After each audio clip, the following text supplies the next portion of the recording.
பார்க்க போறோம். இந்த மல்டிபிள் மைலோமாவுக்கு இன்னொரு பேர் வந்து என்னன்னு பார்த்தீங்கன்னா பிளாஸ்மா செல் டியூமர். இதுல மைலோமா அப்படிங்கிறது வந்து ஒரு கிரீக் வேர்ட். மைலோ அப்படின்னா மேரோ, ஓமா அப்படின்னா டியூமர். So phone மேரோ tumour. இது எதனால வருது அப்படின்னா இது வரைக்கும் ஒரு ரீசன் எதுவுமே கண்டுபிடிக்கல. இது அன்னோன் ஈட்டியாலஜி.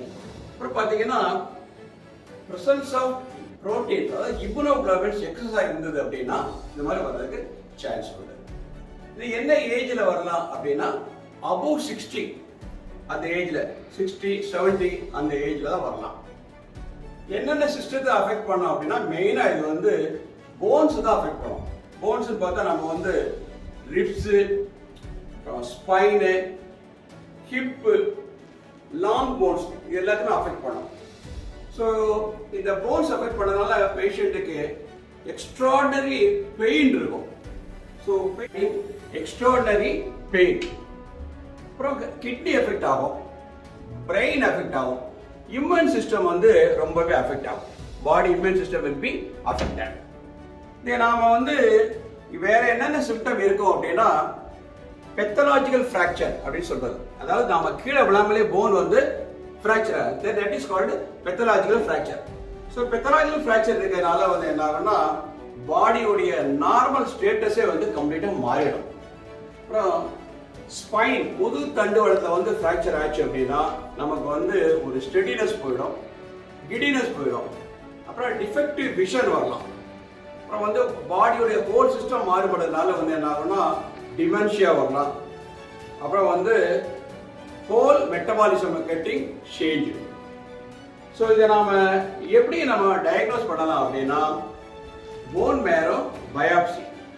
போன் மேரோ பயாப்சி வந்து பெல்விஸ்ல எடுக்கிறோம். போன் மஞ்சை வந்து பெல்விஸ்ல எடுக்கிறோம்.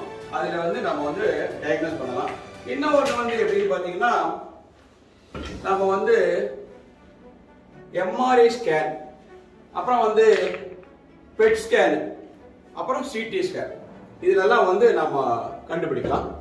அப்புறம் presence of para protein cells, அது வந்து பிளட்லயே இருக்கலாம், யூரின்ல இருக்கலாம். ஸோ இதுதான் வந்து diagnostic feature for multiple myeloma or plasma cell tumour.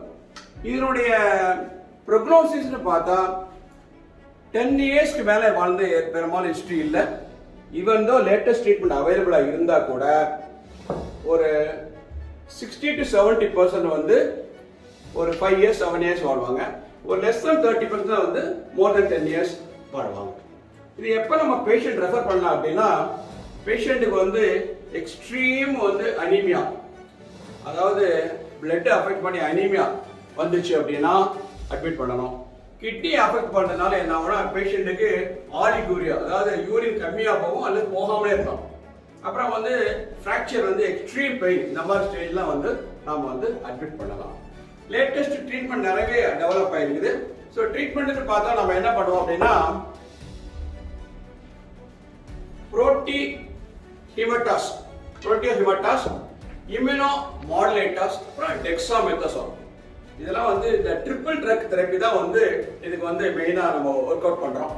அதுக்கப்புறம் வந்து chemotherapy, radio therapy, blood transfusion, அப்புறம் போன் ஹெல்த் மெயின்டைன் பண்றது, ஃபைனலா வந்து bone marrow transplant.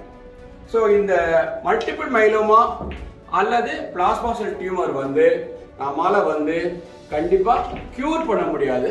But it can be controlled. But it is a disease of multiple organ. எல்லா ஆர்கனுமே இது almost affect ஆகும்.